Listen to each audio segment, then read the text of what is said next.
Assalamualaikum warahmatullahi wabarakatuh. Para mahasiswa yang berbahagia, kita bertemu lagi dalam perkuliahan perkembangan peserta didik.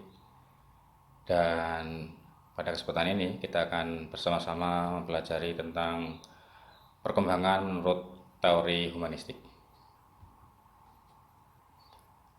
Nah, teori humanistik muncul pada pertengahan abad ke-20 sebagai reaksi terhadap teori psikodinamika dan behavioristik yang sudah kita pelajari pada pertemuan yang lalu.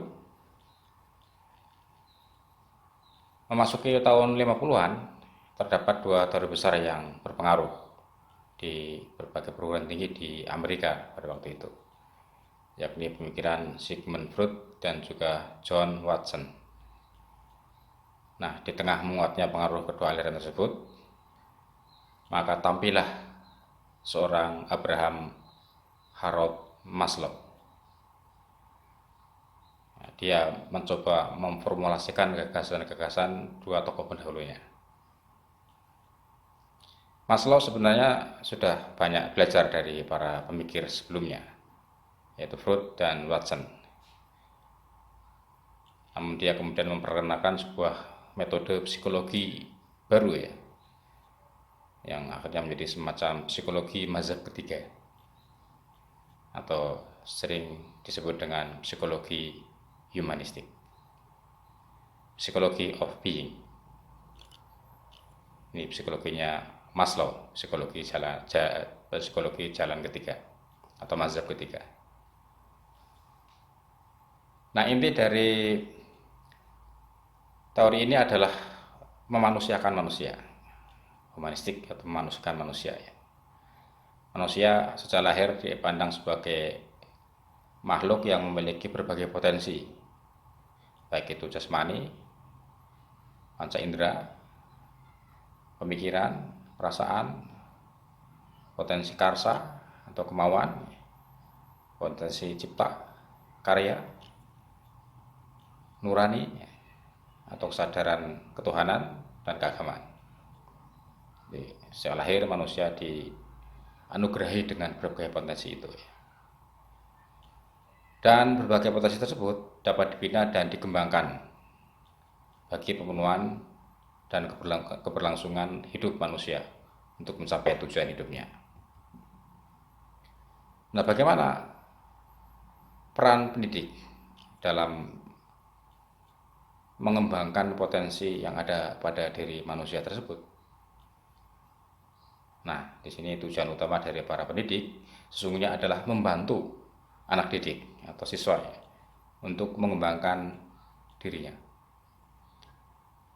Membantu masing-masing siswa untuk mengenali diri mereka sebagai manusia yang berbeda dengan manusia yang lain atau sebagai makhluk yang unik, dan membantu mereka untuk mewujudkan potensi-potensi yang ada pada diri mereka. Jadi tugas utama pendidik bukanlah menjadikan siswa seperti dirinya ya, tapi membantu siswa untuk menjadi dirinya sendiri dengan potensi yang ada dimilikinya, yang dimilikinya ya. Mengembangkan potensi yang dimilikinya. Keberhasilan pendidikan bukanlah menjadikan siswa berhasil melaksanakan instruksi-instruksi dari para pendidik atau para guru ya. Tapi pendidikan berhasil ketika siswa mampu mengembangkan potensi dirinya. Nah, ini kira-kira secara umum pandangan tentang teori humanistik ya dalam pendidikan. Menurut Maslow, pendidikan diyakini akan memberi tekanan lebih besar pada pengembangan potensi seseorang, terutama potensi untuk menjadi manusiawi, memahami diri dan orang lain dalam mencapai pemenuhan atas kebutuhan-kebutuhan dasar manusia dan tumbuh ke arah aktualisasi diri. Sebagian besar tindakan manusia, menurut Maslow, itu menampilkan usaha untuk memuaskan kebutuhan. Dan kebutuhan itu bersifat hierarki. Ini yang kemudian dikenal dengan teori kebutuhan menurut Maslow, itu hierarki kebutuhan, teori hierarki kebutuhan, hierarchy of needs. Ini teori Maslow. Jadi kebutuhan manusia itu bisa digambarkan seperti piramida. Di bawah piramida adalah kebutuhan yang bersifatnya fisiologis.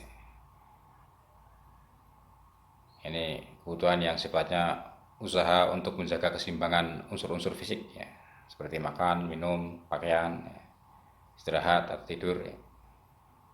Ini kebutuhan yang pada piramida paling bawah.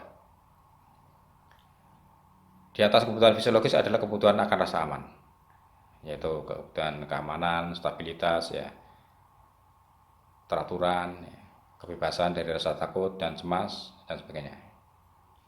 Kebutuhan akan rasa aman. Di atas itu ada kebutuhan keinginan untuk dimiliki dan dicintai atau mencintai. Ini kebutuhan akan cinta, ya. Tidak sekedar fisik, rasa aman, tapi sudah pada yang lebih tinggi lagi, yaitu kebutuhan akan dicintai dan mencintai. Di atas itu adalah ada kebutuhan tentang penghargaan terhadap diri, baik berupa reputasi, status, ya, atau pencapaian tertentu. Manusia merasa ingin dihargai dalam hal itu. Dan di puncak piramida kebutuhan Maslow itu adalah pengembangan diri atau aktualisasi diri. Semua kebutuhan manusia dalam jenis apapun akan diarahkan mencapai puncaknya, yaitu dalam rangka untuk aktualisasi diri. Ini Maslow. Tokoh lain yang juga tokoh teori humanistik itu adalah Carl Rogers. Ya, kalau Maslow tadi menekankan pada kebutuhan untuk aktualisasi diri, tapi Carl Rogers ini menekankan pada pembelajaran yang bermakna.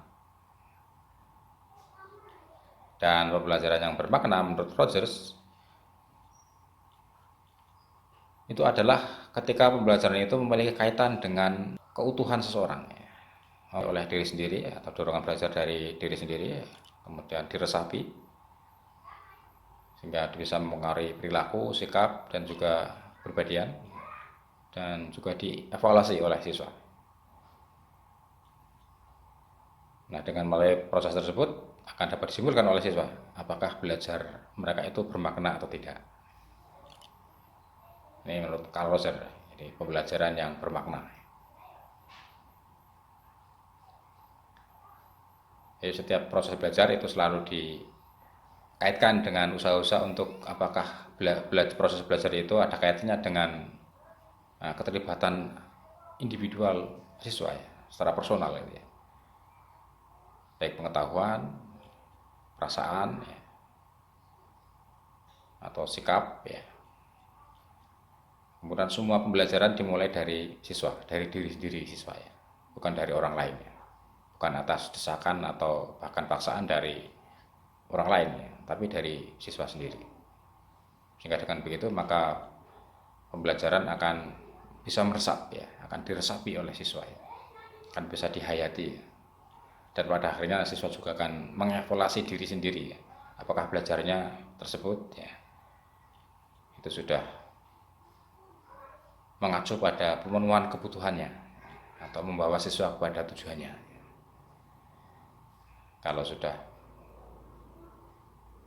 bisa dikatakan memenuhi kebutuhan atau menjawab tujuan siswa, tujuan belajar siswa, maka pembelajaran itu bisa dianggap bermakna. Ini menurut Rogers. Nah, tokoh lain yang juga mengemukakan tentang teori humanistik adalah Arthur W. Combs. Dia menekankan pentingnya makna atau meaning. Makna. Sebuah konsep dasar yang sering digunakan ini, ya, tentang makna, ya. Bahwa belajar terjadi apabila bermakna bagi individu. Seorang guru tidak boleh memaksakan materi yang tidak disukai atau tidak relevan, ya, dengan kehidupan para siswa. Misalnya anak tidak bisa matematika, Nah, dia bukan berarti bodoh tentang matematika ya, tapi karena mereka ya enggan ya atau terpaksa ya. Sebenarnya mereka tidak ada alasan penting untuk mempelajarinya ya, barangkali tidak sesuai dengan kebutuhan hidup mereka ya saat itu. Sehingga perilaku buruk siswa itu sebenarnya tidak lain hanyalah dari ketidakmampuan ia untuk melakukan sesuatu yang tidak akan memberikan kepuasan baginya ya. Jadi seorang siswa mungkin melakukan sesuatu yang tidak baik ya, itu karena mereka menganggap itu ya tidak sesuai ya, tidak mampu atau tidak dianggap tidak bisa memenuhi pusat kepuasan bagi dirinya ya. Nah, sehingga ya akhirnya dia melakukan tindakan yang kurang baik. Jadi ini tentang makna, meaning ya. Pelajaran akan bermakna ya apabila ya betul-betul sesuai dengan kebutuhan siswa ya. Apa yang relevan bagi hidupnya ya. Nah, tokoh yang terakhir tadi Combs, Arthur Combs. Pembelajaran model Combs ini mensyaratkan pentingnya keterhubungan antara materi pelajaran dengan dunia siswa. Dan dengan keterhubungan itulah pembelajaran akan bisa menjadi bermakna bagi siswa.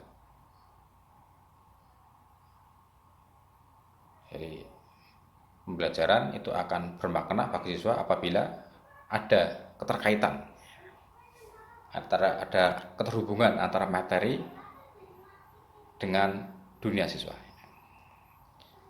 Semakin dekat keterhubungan itu, maka semakin bermakna bagi siswa. Tapi semakin jauh, berarti materi itu semakin kurang bermakna bagi siswa. Nah, sehingga menurut Combs, memahami tingkah laku siswa itu menurut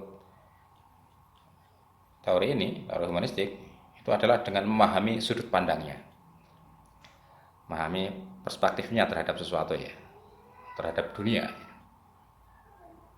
Bagaimana persepsinya, bagaimana keyakinannya ya, bagaimana tujuan-tujuannya ya. Sehingga dengan cara mengubah itu semua ya, maka akan berubahlah perilaku siswa tersebut. Jadi untuk merubah perilaku siswa yang misalnya kurang atau belum baik, maka ya dengan cara merubah pandangannya terhadap sesuatu ya, pandangannya, keyakinannya, persepsinya ini. Sehingga dengan berubahnya persepsi, keyakinan, ya, pandangan, maka akan berubah pula perilakunya. Ini menurut Combs. Ya, begitu kira-kira sebagai bahan stimulasi untuk kita mempelajari teori ini ya. Selanjutnya bisa kita lanjutkan dalam forum diskusi.